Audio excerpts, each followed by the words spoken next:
বিসমিল্লাহির রহমানির রহিম।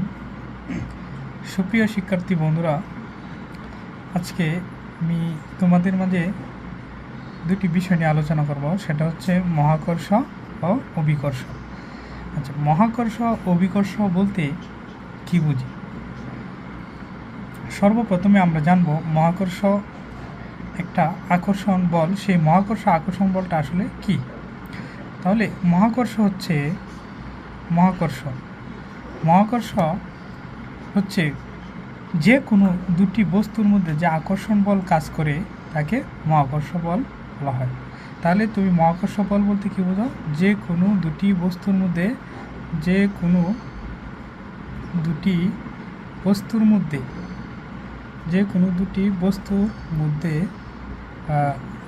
আকর্ষণ বল কাজ করে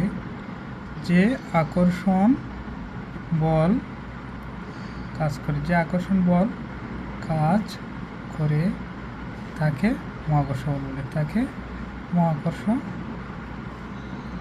তাকে মহাকর্ষ বল বলে। তাহলে মহাকর্ষ বিষয়টা কি? মহাকর্ষ হচ্ছে যে কোনো দুটি বস্তুর মধ্যে যে আকর্ষণ বল কাজ করে তাকে মহাকর্ষ বল বলে। যে কোনো দুটি বস্তুর মধ্যে যে আকর্ষণ বল কাজ করে তাকে মহাকর্ষ বল বলে। তাই এখন আসলে আমরা যদি বাস্তব ক্ষেত্রে কিছু জিনিস আমরা চিন্তা করি, তাহলে আমরা দেখতে পাই যে দুটি বস্তুর মধ্যে আকর্ষণ বল ক্রিয়া করে এবং পৃথিবীর প্রতিটি বস্তু একে অপর কিন্তু আকর্ষণ করে। এই আকর্ষণটাই হচ্ছে মহাকর্ষ বল। যেমন আমরা যদি দেখি, বাস্তব ক্ষেত্রে দেখতে পাই, যেমন এক খণ্ড লোহাকে কিন্তু একটি দণ্ড চুম্বক অথবা চুম্বক কী করতে পারে? এটা যদি চুম্বক হয় তাহলে কিন্তু, আর এটা যদি লোহা হয় তাহলে লোহাকে কিন্তু চুম্বকে আকর্ষণ করে। এই যে লোহা এবং চুম্বকের মধ্যে যে আকর্ষণ, এটা একটা মহাকর্ষ বল আমরা বলতে পারি। কারণ আমরা সংজ্ঞা থেকে দেখে আসছি যে কোনো দুটি বস্তুর মধ্যে যে আকর্ষণ বল কাজ করে সেটাই হচ্ছে মহাকর্ষ বল। সুপ্রিয় শিক্ষার্থী বন্ধুরা, তোমরা অবশ্যই জানো যে পৃথিবী প্রত্যেকটা বস্তুকে তার নিচের দিকে আকর্ষণ করে।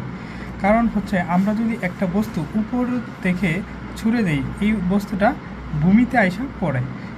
একটি বস্তু উপর থেকে ভূমিতে আসার পড়ার কারণ হচ্ছে এই পৃথিবী অর্থাৎ ভূমি এই বস্তুটাকে আকর্ষণ করে।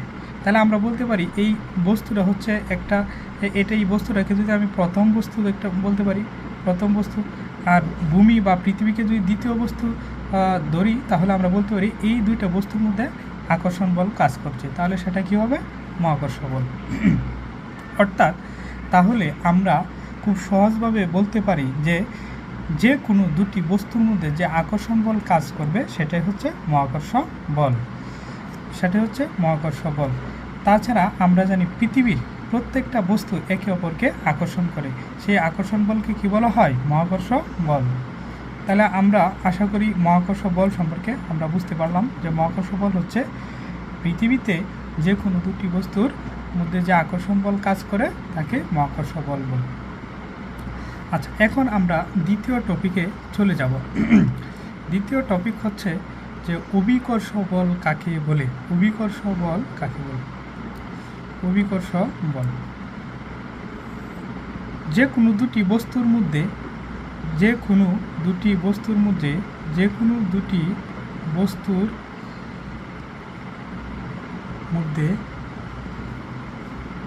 যদি একটি পৃথিবী হয়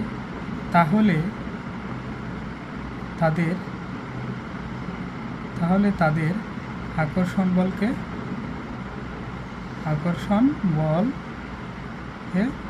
অভিকর্ষ বলা।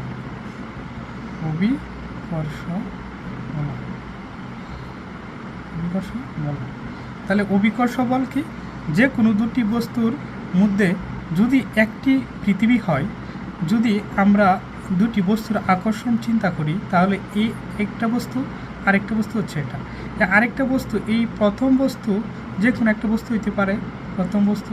তারপর দ্বিতীয় বস্তুটা যদি পৃথিবী হয়, তাহলে তাদের মাঝে যে সরলরৈখিক যে আকর্ষণ বলটা কাজ করে সেটা হচ্ছে অভিকর্ষ বল। আমি যদি এটা এভাবে দেখাই যে এটা একটা বস্তু, আর এটা হচ্ছে পৃথিবী, এটা হচ্ছে পৃথিবী। তাহলে পৃথিবী এই বস্তুটা তার নিজের দিকে কী করে আকর্ষণ করে, তার আমরা বলতে পারি এটা প্রথম বস্তু আর এটা দ্বিতীয় বস্তু, এবং দুইটি বস্তুর মধ্যে একটা বস্তু হচ্ছে পৃথিবী, এবং তাদের মধ্যে একটা আকর্ষণ বল কাজ করছে। তাহলে যে কোনো দুটি বস্তুর মধ্যে যে আকর্ষণ বল কাজ করে এবং সেই দুটি বস্তুর মধ্যে একটি বস্তু যদি পৃথিবী হয়, তাহলে সেই আকর্ষণ বলকে অভিকর্ষ বল বলা হয়। তাহলে আমরা প্রায় একটা ঘটনা শুনে থাকি যে আপেল গাছ থেকে আপেল পড়ে যায়, যে বিষয়টা নিয়ে বিজ্ঞানী নিউটন অনেক সূত্র আবিষ্কার করেছেন। আপেল আসলে নিচে পড়ার কারণ, তাহলে আমরা বুঝতে পারছি যে আপেলকে পৃথিবী কী করে আকর্ষণ করে, অর্থাৎ অভিকর্ষ বলের কারণে আপেল কি নিচের দিকে পড়ে যায়, পৃথিবী আকর্ষণের কারণে আপেল কিন্তু নিচে পড়ে। তাহলে এই ঘটনাটাকে আমরা বলতে পারি অভিকর্ষ বলের কারণে আপেল নিচে পড়ে। এখন অভিকর্ষ বলের কারণে আপেল নিচে পড়লো, সেটা আমরা বুঝতে পারলাম, সেটা হচ্ছে অভিকর্ষ বল।